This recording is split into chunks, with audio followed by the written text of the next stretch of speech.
नायं देहो देयभाजांडलोके कष्टान् कामान् नरहते बिडभुजाम्बे तपो दिव्यं पुत्रकायेन शुद्धेद्यस्मात् ब्रह्म सौख्यम त्वनंतम। बेटा, ये मानव शरीर बच्चे पैदा करने के लिए नहीं मिला है, खाने पीने के लिए नहीं मिला है, सुख भोगने के लिए नहीं मिला है। यह तो सूकर कुकर भी करते हैं। ये मानव शरीर तो हमको तपस्या के लिए मिला है, और तपस्या हुआ है जो अपने धर्म के अनुसार जीते हुए कष्ट उठाओ। ये तपस्या है। थोड़ा पसीना भी बहाओ, थोड़ा माता पिता की डांट भी सह लो, इससे भी मजबूत बनते हैं हम। बोलो राधे राधे राधे। एक तो ऐसा बनाओ अपने जीवन में जो तुम्हारे कानों को पकड़ सके कि सबके ही पिताजी बन करके बैठे हो। परम पिता तो एक ही है, और वह परम पिता भी आकर के ब्रज की गलियों में वो ब्रजवासियों से और मैया से डर। जीवन में एक ऐसा बनाओ जो तुम्हारे अपराधों को देख करके सुन करके तुमको डांट सके, रास्ता दिखा सके। बेटा, ये मानव शरीर तपस्या के लिए मिला है, इसलिए भाई के साथ कैसे रहना है, परिवार में कैसे जीना है, कोई सुकृत करें तो कैसे करना है, हमको भजन कैसे करना, ये सीखना पड़ेगा। कथा कैसे सुनना है, ये सीखना पड़ेगा। सबसे कठिन तो यही है।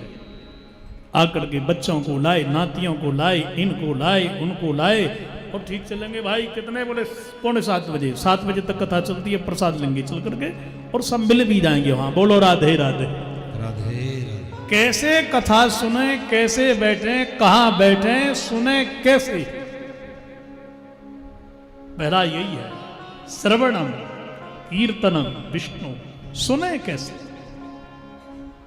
ये सीखना पड़ेगा।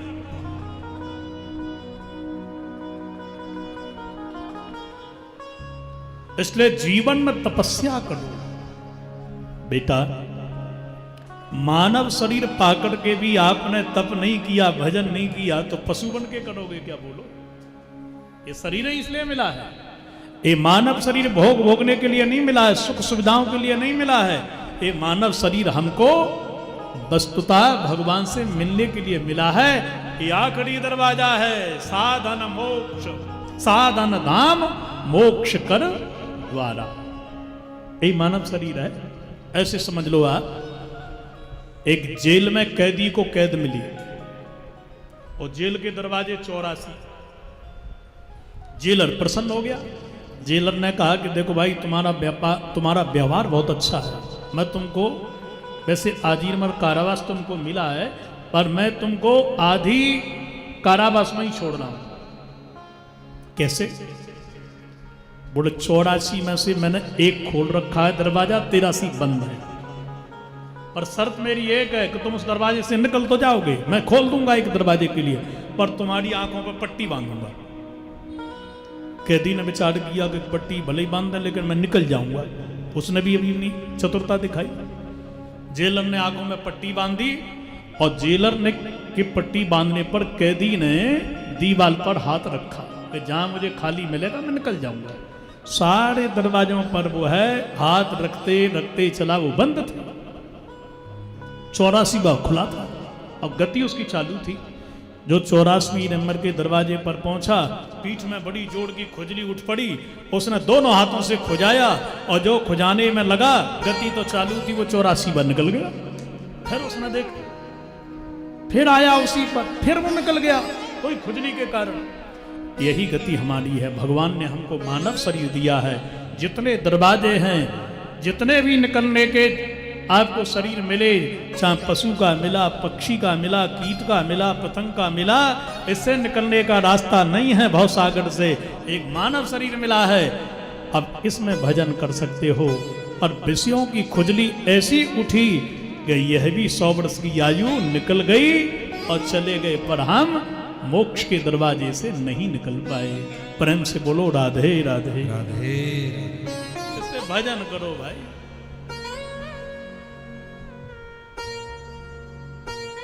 भजन करो मस्त जवानी में बुढ़ापा।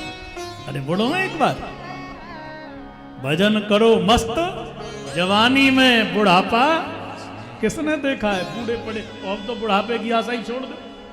पूजनीय माता जी देखो हमारी, वे 90 को पार कर गई। रमा द्विवेदी जी, बहुत आशीर्वाद मेरे लिए मिला है। परम श्रद्धे श्री गणेश शास्त्री जी महाराज, उद्भट विद्वान दिल्ली के, और मेरे ऊपर बड़ा स्नेह उनका रहा। रामेश्वरम में मिले और आज तक ऐसे जोड़े। माता जी तो आई हैं, हमारे भाई अरुण द्विवेदी जी भी पीछे बैठे हुए हैं सारे, और हमारी सुमन जी, अनेक कथाएं आपने भागवत की करवाई हैं। तो माता जी की आयु देखो, तो हम तो ये आशा नहीं कर सकते कि इतने अपन लोग चल सकते हैं। भाई बूढ़े पड़े कि नहीं पड़े, कोई सर्टिफिकेट तो लेकर के आए नहीं है, बीच में ही टपक गए, फिर क्या करोगे? बोलो राधे राधे राधे। क्यों जी?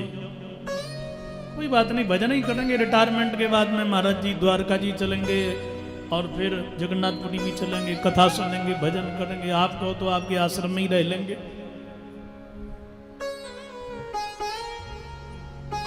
बाबा जी खूब मिल गए आश्रम के लिए, भाई खूब कमाया तुमने, काम किया, घर में रहे, अब किसी काम के नहीं। बोले चलो गुरु जी के आश्रम में जाओ ना भाई, भजन करो ना, ये घर ही तुम्हारा आश्रम बनाओ ना।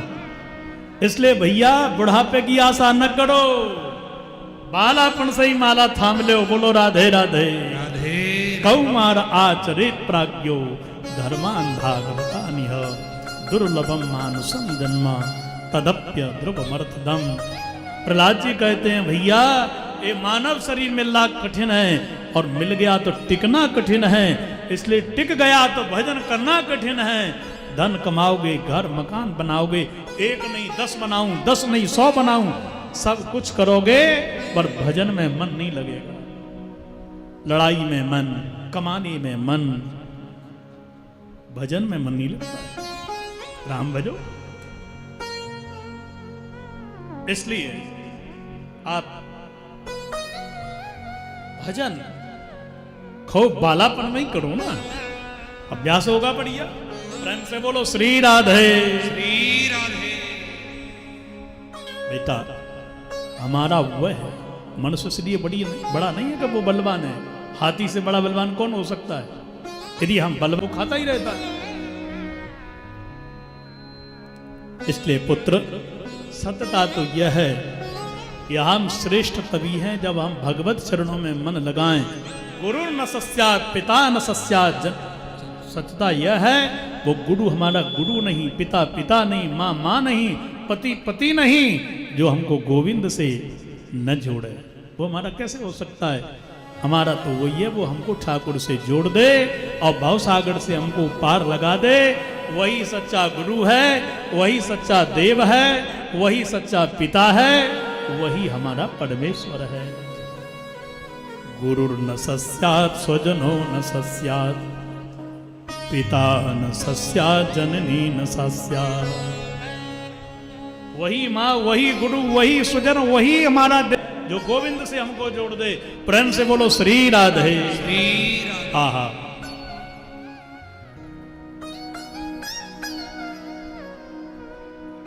जाके प्रियन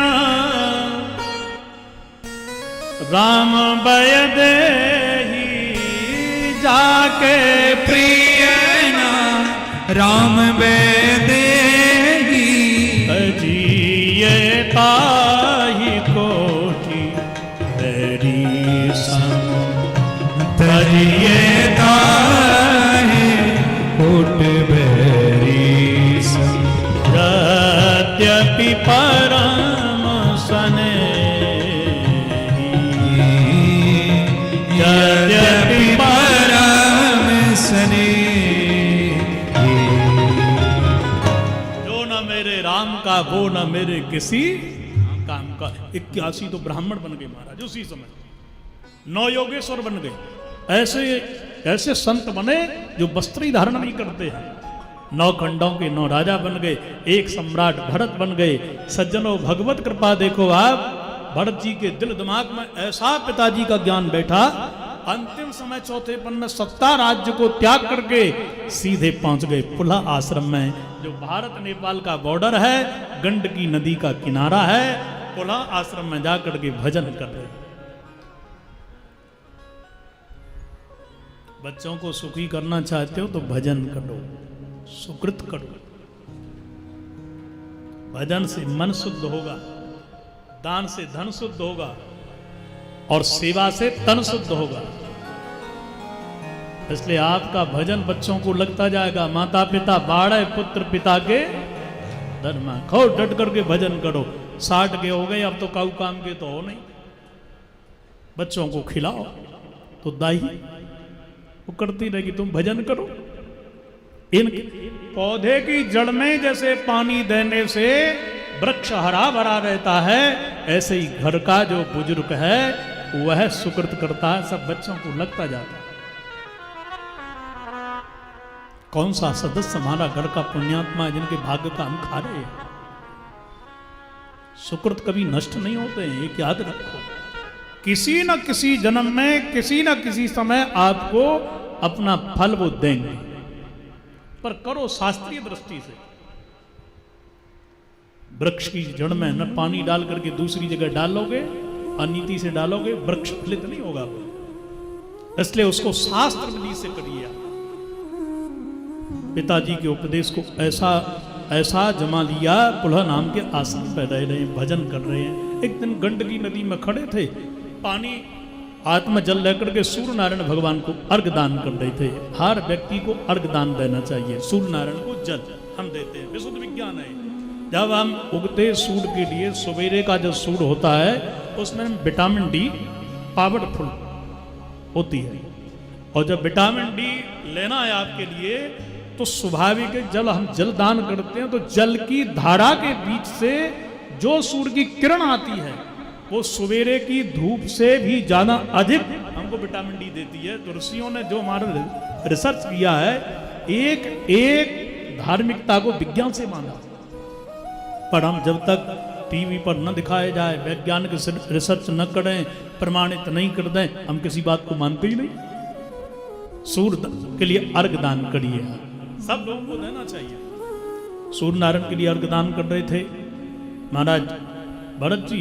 एक अंजलि, 2 अंजलि, तीसरी अंजलि जैसे ही जल लियो, वो हाथ में आ गया एक हिरणी का बालक, क्योंकि हिरणी गर्भवती प्यासी थी, पानी पीने के लिए जा रही थी। पीछे से एक शेर ने आवाज लगाई। हिरणी ने विचार किया कि पीछे मुझे शेर खा जाएगा, आगे नदी में कैसे तैरूं, छलांग लगाई, गर्भस्थ शिशु प्रसव हो गया। हिरणी तो पल्ली पार जाके मर गई। पर सज्जनों, ये बालक बहता हुआ बह गया। भरत जी ने विचार किया, ये नवजात शिशु है, यदि मैंने इसकी रक्षा नहीं करी तो मुझे पाप लगेगा, क्योंकि शास्त्र कहता है पर हित सरस धर्म नहीं भाई, पर पीड़ा सम नहीं अदमाई। इसको समझना चाहिए। परोपकार करो, पर ऐसा परोपकार मत करो बोले गरीब झोपड़ी में रहते हैं, क्या करें, उठा के ले आए, घर में ही बसा दें सबको। तो परोपकार तुम्हारा बट्टा धार करेगा। बोलो राधे राधे। क्यों जी? दान करना बढ़िया है क्या नहीं है बताओ? बोले अच्छा दान माने देना। और आपने नशा करने वाले के लिए 100 का नोट दे दिया, 3 दिन से भोजन नहीं किया, दे दीजिए ना तो मुझे एक 100 का नोट, भोजन करूंगा। उसने जा करके नशा कर लिया और नशा में कर दिया अपराध, तो पाप आपको लगेगा। इसलिए दान देना पुण्य है पर पाप भी है। दया करना पुण्य है पर दया करना बहुत बड़ा पाप भी है। जो पुत्र पढ़ने के लिए नाती स्कूल जा रहा है, पर दादी को माँ को पकड़ के रह गया, माँ नहीं जाऊंगा, तेरे बिना नहीं रह सकता, मर जाऊंगा, और दादी ने कहा ना मत भेजो, वो कल भी ऐसे ही करेगा, परसों भी ऐसे ही करेगा। तो तुम्हारी दया के कारण वह एक लुटेरा, उद्दंड, अज्ञानी, जड़, मंदवती बनेगा। वहां दया नहीं करना है। अपराध किया है, मजिस्ट्रेट उस समय दया नहीं दिखाता है, उसके लिए फांसी की सजा सुनाता है, क्योंकि एक को दंड मिलेगा तो 100 अपराधी नहीं, हजारों लाखों देखेंगे और उनको ज्ञान होगा कि मुझे ये अपराध नहीं करना है। इसलिए उस जज के लिए जो डिसीजन दे रहा है मृत्यु का, वो पाप नहीं, उसको पुण्य लगेगा, क्योंकि उसने रास्ता हजारों को, लाखों को दिखा दिया। इसलिए कभी कभी अपराध भी निरपराध है। कभी कभी देखने में पाप है पर है वो पुण्य, कभी कभी लगता है कि ये दया नहीं निर्दयता है, पर वस्तुता है वो दया। पुलिस वाला तो डंडा चलाएगा, बोलो राधे राधे, तुम भले ही कहते रहो गलत कह रहा है, लेकिन तुम्हारी दृष्टि में गलत है ना, तुम पे डंडा पड़ रहा है इसलिए, तुम पे फाइन कर दिया, गाड़ी का चालान काट दिया, बहुत गलत है ये। और फिर तुम उद्दंड बन के कहीं जाकर के क्रॉस करते रेड बत्ती, और कहीं दूसरी तरफ से ही भी कोई ऐसा ही आ जाओ तो निपट के ही चले गए, फिर उसके दंड ने तुम्हारे प्राण बचा लिए। इसलिए कभी कभी अपराध भी निरपराध है, कभी कभी दया की निर्दयता, और निर्दयता भी दया का स्वरूप है। भजन करो पर अनुकीर्तन करो। आजकल जो स्तुति जगराते की है, इतना कर लिया।